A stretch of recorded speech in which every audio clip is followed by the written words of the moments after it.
Hello friends, எல்லாரும் எப்படி இருக்கீங்க? வெல்கம் டு மா ஜீனா குக்ஸ் சேனல். இன்னைக்கு நம்ம சுவையான ரவை வச்சு ஒரு கேக் செய்ய போறோங்க. சூப்பரா இருக்கும். இது ரொம்ப ஸ்பாஞ்ச் ஆட்டா இருக்கும். இது கட் பண்ண உடனே உங்களுக்கே தெரியும் நான் பண்ண ஃபீலிங். பயங்கர சாஃப்டா இருக்கும். இதுக்கு வந்து நம்ம இன்னைக்கு 1 கப் ரவை வச்சு தான் செஞ்சிருக்கிறோம். ஒரு பெரிய மிக்ஸி ஜார்ல வந்து 1 கப் ரவை எடுத்துக்கலாம். 1/2 கப் சுகர், அதோட 3/4 கப் பால், 1/4 கப் தயிர். தயிர் அப்படி இல்லாட்டிக்கு வீட்டுல ஃப்ரெஷ்ஷான தயிர் இல்லாட்டிக்கு பாலே சேர்த்துக்கலாம்.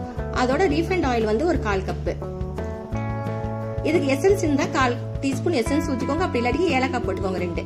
இதெல்லாம் நல்லா மிக்ஸில நல்லா ஃபைன் பேஸ்டா அரைச்சுக்கோங்க. நல்லா ஃபைனா அப்படி தொட்டு பார்த்தோன்னே அப்படி சாஃப்டா இருக்கணும். அது மாதிரி அரைச்சு வச்சுக்கோங்க. அரைச்சிட்டு இப்ப ஒரு பவுல்ல வந்து இதை ஊத்தி வச்சிடலாம்.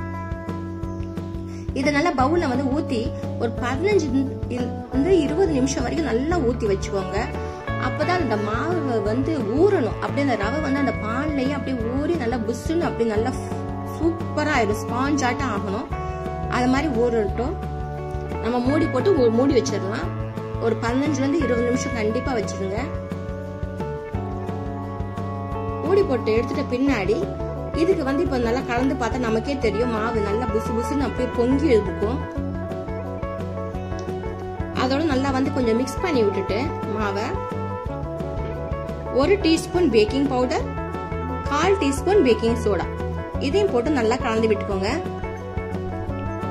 நல்லா ஒரே டைரக்ஷன்லயே கலந்து விட்டுக்கோங்க. வேகமா ஆயிரும் இந்த கேக் வந்து. ரவை கேக் வந்து ஈஸியா சீக்கிரமாவே ஆயிரும். ஏன்னா நம்ம மிக்ஸிலேயே மொத்தமா எல்லாத்தையும் போட்டு அரைச்சி எடுத்துறதுனால சீக்கிரமாவே ஆயிரும். மத்த கேக்குங்க மாதிரி டைம் டேக்கிங் எல்லாம் இது கிடையவே கிடையாது. அதோட இது நல்லா மிக்ஸ் பண்ணிட்டு இந்த கேக் டீன் ஒரு 6 இன்ச் கேக் டீனை வந்து நல்லா கொஞ்சம் எண்ணெய் வந்து ஒரு 1/2 டீஸ்பூன் எண்ணெயை ஊற்றி நல்லா வந்து கிரீஸ் பண்ணி விட்டுக்கிட்டு இதோட வந்து இந்த மாவையும் ஊற்றிடலாம். இந்த ரவை மிக்சரையும் ஊற்றிடலாம். இது ஊற்றி விட்டுருங்க. அதோட வந்து குக்கரையும் வந்து ப்ரீ ஹீட் பண்ணிருங்க. நீங்க எந்த கடாயிலயோ குக்கர்லயோ எது பண்றதா இருந்தாலும் ஒரு 10 நிமிஷத்துக்கு முன்னாடி ப்ரீ ஹீட் பண்ணனா நம்ம இந்த பேட்டர் இதெல்லாம் கரெக்டா இருக்கும். அதுல கொஞ்சம் சால்ட் போட்டு ப்ரீ ஹீட் பண்ணி வச்சதுல வந்து இதை வந்து நான் ஒரு 10 நிமிஷத்துக்கு ப்ரீ ஹீட் பண்ணேன். அதோட இந்த டின்னை வந்து டேப் பண்ணிக்கலாம். டேப் பண்ணிட்டு இந்த குக்கர்ல வந்து கொஞ்சம் உப்பு போட்டுட்டு இந்த ரிங் மாதிரி இப்போ வச்சுட்டு இதோட வச்சுட்டேன்.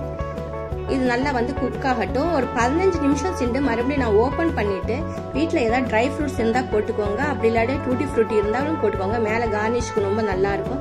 நான் இன்னைக்கு வந்து பிஸ்தா இருந்துச்சு, அது குட்டி குட்டியா நறுக்கி அதோட சேர்த்துக்கிட்டேன். மேல வந்து தூவி விட்டுக்கிட்டேன். ஒரு 15 நிமிஷம் ஓபன் பண்ணிட்ட பின்னாடி இதை போட்டுட்டு மறுபடியும் மூடி போட்டு மூடி வச்சிருங்க. மூடி போட்டுட்டு இன்னும் ஒரு 25 நிமிஷத்துக்கு குக் பண்ணுங்க. மொத்தம் டோட்டல் வந்து நம்மளுக்கு ஒரு 35-40 நிமிஷத்துக்கு ஆகும். நல்லா கேக் நல்லா வெந்துடும்.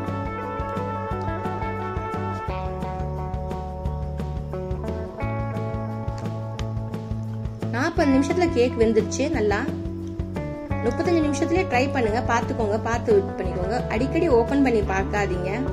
அதோட நல்லா டேப் பண்ணி விட்டுட்டு நல்லா ஆறிட்ட பின்னாடி டேப் பண்ணி விட்டுட்டு இதை வந்து பின்னாடி உள்ள வந்து அந்த பேப்பரை எடுத்துடலாம். ஆறின பின்னாடி எடுங்க, இல்லாட்டிக்கு கேக் வந்து உடஞ்சிடும். அதோட நம்ம இஷ்டத்துக்கு பீஸ் போட்டு சாப்பிடலாம். தேங்க்ஸ் ஃபார் வாட்சிங். Take care. Bye by.